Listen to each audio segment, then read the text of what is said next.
The first thing to notice is that you're trying to find extrema, but it's on a closed interval. And remember, anytime you have a closed interval, the process is completely different than drawing the number line. With the closed interval, we compare the function values, f of x, at two places, at the critical numbers and also at the endpoints. But we are not going to draw a number line. We've got to think about what is happening at those endpoints as well. So to start, we'll take our derivative. Now, interestingly here, the derivative of 2x is just 2. And so when I set the derivative equal to 0, I have nothing to solve for. So what that means is that there are no critical numbers because there's no x there to solve for. It's just 2 is equal to 0, which isn't going to happen. So there are not any critical numbers for this particular function.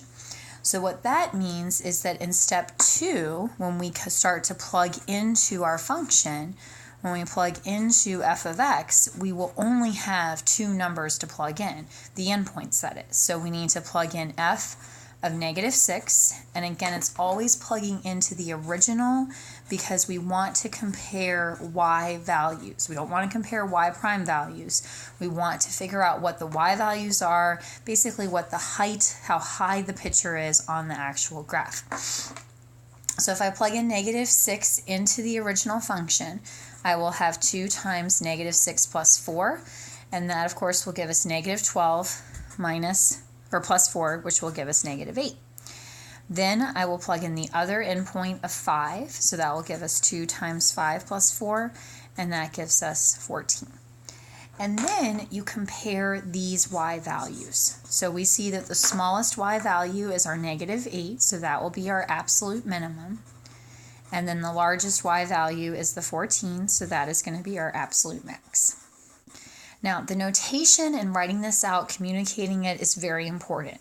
So what we say is we say that the absolute minimum is that y value, -8. That is the smallest value that the function ever hits. And that happens at x is equal to -6. The absolute max, the highest value that the function ever achieves, is the highest or the biggest y value. So we would say is 14, and that happens at, 14 happens at x is equal to 5. And so that is how we would write our answer, and that's very standard notation that we really need to be familiar with.